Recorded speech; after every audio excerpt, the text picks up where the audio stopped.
Tune into Global News and Zone Nigeria. Here are news stories making the rounds at this hour. Biden urges Netanyahu for immediate Gaza ceasefire talks. Bannon calls Musk truly evil amid MAGA's pleas with Trump. LA wildfires turn deadly as crews race to contain blaze.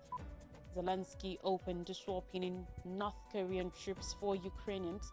And in Africa, Congo army retakes major areas from M23 rebels. Stay with me for these and more stories. On Israel-Gaza conflict, Joe Biden, United States President, has spoken to Israeli Prime Minister Benjamin Netanyahu about the ongoing discussions for a ceasefire in Gaza and emphasized the immediate need for a truce as well as the return of Israeli captives held in the Palestinian enclave. Sunday's call came as Biden pushes for a deal to halt the fighting before President-elect Donald Trump returns to the White House on January 20th. The talks, mediated over the past year by the US, Egypt and Qatar, have continually stalled at moments when they seem close to a deal. Still, in recent days, US officials have expressed hope of sealing an agreement. The newest round is taking place in the Qatari capital, Doha, with the head of Israel's Mossad Foreign Intelligence Agency, David Barnea, as well as Biden's top Middle East advisor, Brett McGurk, both attending the talks. Barnia's presence, confirmed by Netanyahu's office, means high-level Israeli officials who will need to sign off on any agreement are now involved in the talks. Biden's national security advisor, Jake Sullivan, said, according to report, that McGurk has been working in final details of a text to be presented to both sides, but he said he will not predict whether a deal can be reached by January 20th, the day of the inauguration. The White House said the ongoing meetings in Doha are for a deal based on the phased ceasefire that Biden had announced in May of last year, which was later endorsed unanimously by the United Nations Security Council. Biden stressed the immediate need for a ceasefire in Gaza and return of the hostages, with a rise in humanitarian assistance enabled by a stoppage in the fighting under the deal, the White House said. For his part, Netanyahu thanked Biden for his lifelong support of Israel, according to the White House readout. The Israeli Prime Minister has earlier signaled that he is committed only to the first phase of the ceasefire agreement, which visualizes the release of some captives in exchange for a weeks-long stop in fighting. However, Hamas has insisted on a full Israeli troop withdrawal from the largely devastated territory, but Netanyahu remains determined on destroying the group's ability to fight in Gaza. Issues in the negotiations have included which captives will be released in the first part of a phased ceasefire deal, which Palestinian prisoners will be released, and the degree of any Israeli troop withdrawal from population centers in Gaza. On politics, Donald Trump, United States President-elect ex-advisor Steve Bannon has vowed to have Elon Musk run out of the White House in the newest intensifications of tensions within the MAGA, that's Make America Great Again populist movement. According to reports, Bannon said he had made it his personal mission to ensure Musk, the CEO of Tesla and SpaceX, does not have access to Trump's incoming administration and is treated like any other person. He is a truly evil guy. He also said Musk, a South African-born naturalized US citizen, should go back to his place of birth after the billionaire publicly supported the use of H-1B visa program to recruit highly skilled foreign tech workers. Bannon's attack comes amid a public rift among Trump's followers over the role of foreign employees in Silicon Valley. Last month, the divisions burst into view after Trump's decision to name Indian-American venture capitalist Sriram Krishnan as an advisor on artificial intelligence unleashed a wave of criticism from far-right and nationalist MAGA followers who interpreted their appointment as an endorsement of H-1B visas. Musk, who held an H-1B visa before obtaining U.S. citizenship, hit out at the criticism of foreign workers in Silicon Valley, vowing to go to war on the issue to a degree you cannot possibly comprehend. Despite taking steps to restrict H-1B visa and issuances during his first term, Trump sided with Musk's comments, calling the visas a great program. In his interview, Bannon, who served as White House chief strategist during Trump's first term, accused Musk of having the maturity of a little boy and trying to create techno-feudalism on a global scale. Musk, who is a prolific commentator on news events on his social media platform X, has not publicly responded to Bannon's remarks. Ranked as the world's richest person with a net worth over 400 billion US dollars, Musk has become one of Trump's most powerful and influential allies since he publicly endorsed the Republican following his attempted assassination in Butler, Pennsylvania on July 13th. Trump has included the tech billionaire in meetings with lawmakers and foreign leaders and appointed him to co-lead the so-called Department of Government Efficiency alongside biotech entrepreneur Vivek Ramaswamy. Talking natural disaster, firefighters are in a dire stage of their six-day combat against deadly wildfires in Los Angeles. Crews report progress, but officials say the fire threat will remain very high as dangerous winds return this week. No less than 24 people have died and dozens are missing, but officials say it's not yet safe to measure the true total. Questions over LA's preparedness for the firestorm have led to political finger pointing, even as the emergency response continues. Experts say, according to reports, that the region faced a devastating combination of circumstances. According to CAL FIRE, the Eaton and Palisades fire are likely the second and fourth most destructive in California history. Wildfires are fueled by a lot of factors, but scientists say global warming is loading the dice in favor of more extreme blazes, and California is uniquely susceptible to climate change. The Eaton fire has left countless families displaced, each with their own story to tell. Jay Londo, professor of civil and environmental engineering at the University of California, Davis, said building codes and land use planning have been extraordinarily useful for minimizing damage and loss of life from natural disasters like earthquakes across California. The same could be done for wildfires, but fire codes for several buildings in Southern California are outdated and were likely implemented around 2007, the most recent 2010, Lund said. Los Angeles' unique typography of slopes and hills means that storing water locally for fire mitigation will prove to be challenging as houses are usually elevated, the professor added.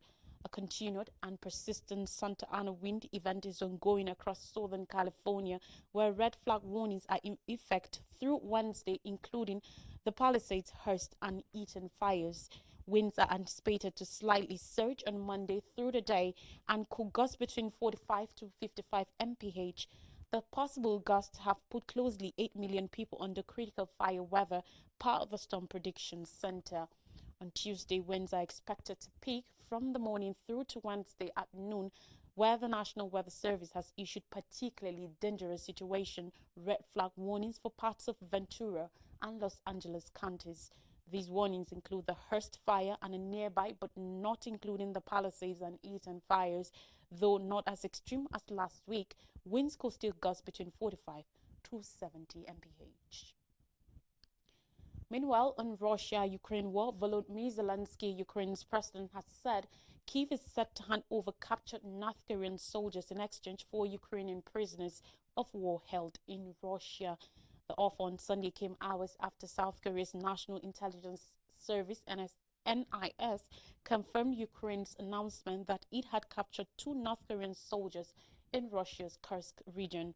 In a statement, Zelensky said Ukraine was willing to hand over the soldiers to North Korean leader Kim Jong-un if he can organize their exchange for our warriors who are being held captive in Russia. The Ukrainian leader said there will undoubtedly be more North Korean soldiers captured in battle. It's only a matter of time before our troops manage to capture others, he said. On Saturday, Ukraine said the 2 soldiers had been injured fighting in its forces in Russia's Kursk region. It marked the first time that Kyiv has announced the capture of North Korean soldiers alive since their entry into the closely 3-year-old war last autumn. Ukrainian and Western assessments say that about 11,000 troops from Russia's ally North Korea have been deployed to the Kursk region to assist Moscow forces. Zelensky said Russia and North Korean forces have suffered great loss. Meanwhile, South Korea's National Intelligence Service NIS said it had confirmed that the Ukrainian military captured 2 North Korean soldiers on January 9th in the Kursk battlefield in Russia. The NIS said one of the captured soldiers had disclosed that he received military training from Russian forces after arriving there in November. Neither Russia nor North Korea has reacted to the intelligence accounts. Zelensky had said last month that closely 3,000 North Korean soldiers had been killed or wounded fighting for Russia, but she'll put the figure at 1,000. Last month, the NIS told South Korean lawmakers that several North Korean casualties had already been attributed to Ukrainian missile and drone attacks, as well as training accidents, with the highest ranking at least at the level of a general. According to Seoul's military, due to losses among its forces, North Korea is getting ready for additional deployment to Ukraine. In African scenes, amid rising violence in the eastern regions of the Democratic Republic of Congo DRC, the Congolese army has announced a major military against the M23 rebel group. Over the weekend, Congolese military reported that it had successfully pushed back M23 forces from South Kivu and recaptured many key towns in both North and South Kivu provinces. A spokesperson for the Congolese army, Guillaume Njike, confirmed these developments in a statement to the press. He stressed that the military had regained control of several localities that had been under M23's occupation. Kaiko's comments come amid intensified tensions in the region, where fighting between the Congolese army and the M23 rebels has increased over the past several weeks. The M23, a predominantly Tutsi rebel group, first emerged in 2012 and briefly seized the city of Goma, which lies on the border with Rwanda. The group's name derives from a peace agreement signed in March 2009, which M23 claims the Congolese government failed to implement. After a period of dormancy, the M23 re-emerged in late 2021, quickly advancing and capturing huge swaths of territory in eastern Congo. The United Nations has accused Rwanda of supporting the M23 rebels, a claim that Rwanda has consistently denied. In response to the ongoing conflict, Rwandan President Paul Kagame recently called for talks between the Congolese government and the M23 rebels, urging a peaceful resolution to the crisis. Last year, the United Nations allegations raised in a report suggest that thousands of Rwandan soldiers have been fighting along M23 forces in eastern Congo. However, Rwanda has rejected these claims, maintaining that it only provides humanitarian support to the region and has no involvement in the fighting. As the conflict continues to advance, the international community remains concerned about the humanitarian effect of the violence, particularly on the hundreds of thousands of displaced people caught in the crossfire. The DRC government insists that its military will continue to defend the nation's sovereignty and protect its citizens from external threats. Don't go away, stay with us for more news just after this break.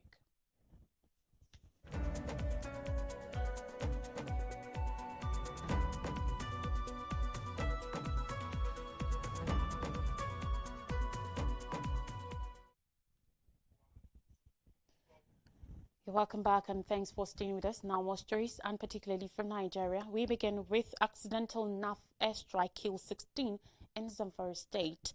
In the Tungar Kara community of Gidan Goga district, Maradun local government area of Zamfara State, on Saturday evening, tragedy struck when an airstrike by the Nigerian Air Force NAF accidentally hit members of the Zamfara Community Protection Guards, local vigilantes and some residents. According to eyewitnesses' reports, the incident left at least 16 people dead. The airstrike reportedly happened shortly after armed bandits attacked the area and fled. Residents and vigilantes mobilized to defend the community were caught in the strike, which was planned to aim the fleeing bandits. Confirming the incident, Maharazu Salisu Gado Faru, the lawmaker representing Maradun 2 constituency in the Zamfara State House of Assembly, described the attack as an accident. He explained that the airstrike mistakenly aimed local vigilantes who had organized to counter the bandits.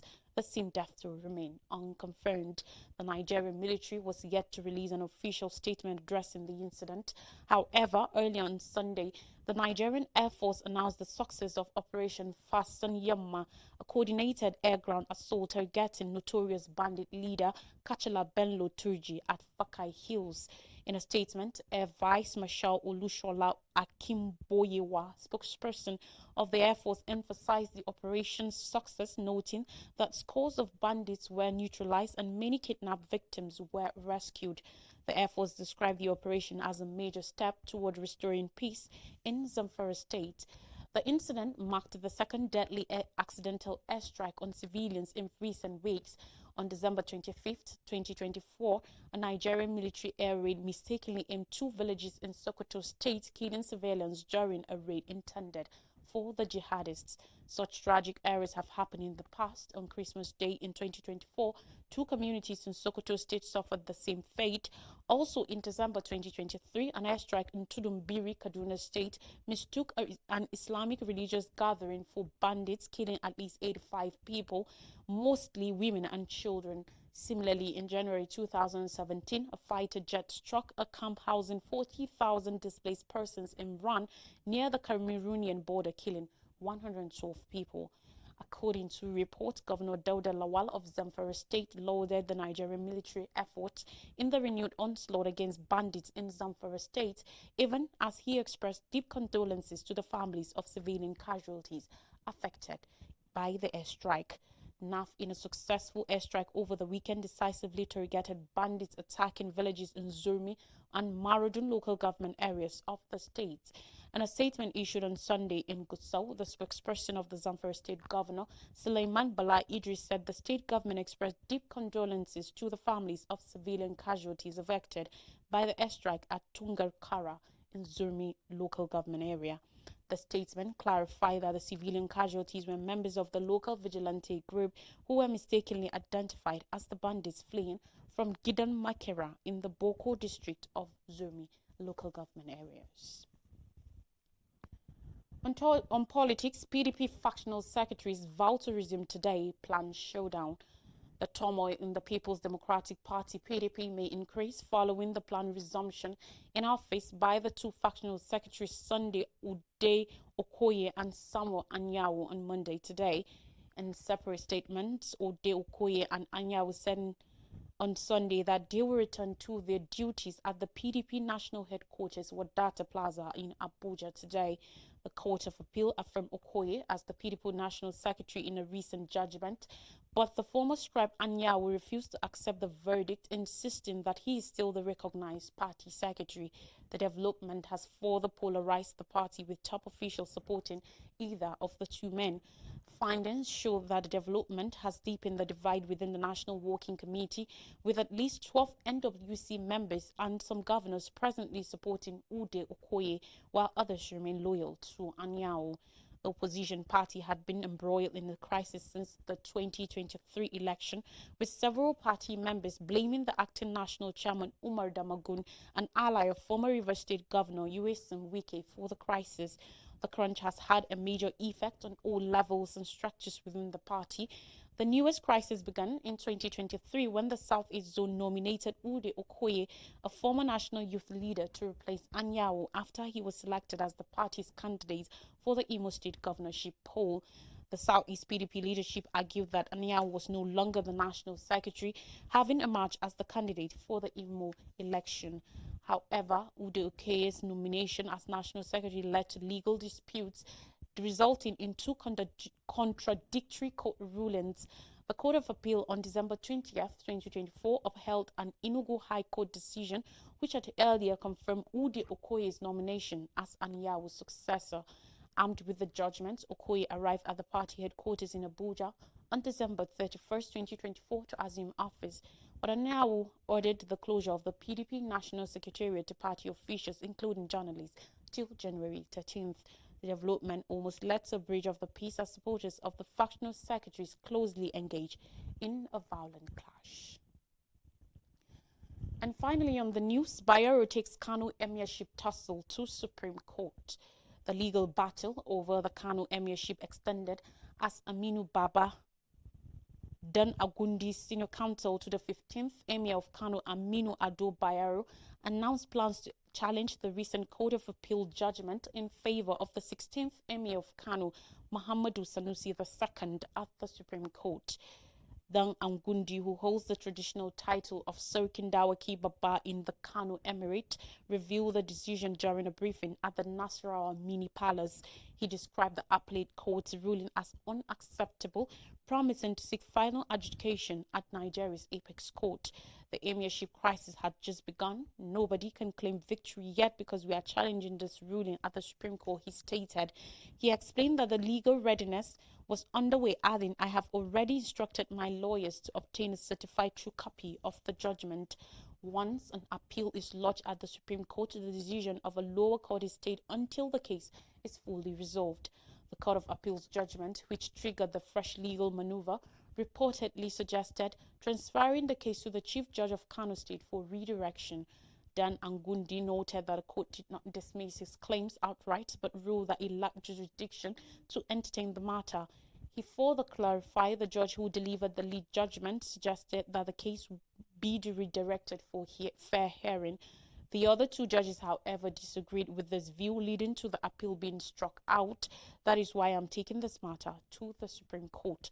Dan Agundi called for calm among Kano residents, urging them to remain law-abiding as the legal proceedings unfold.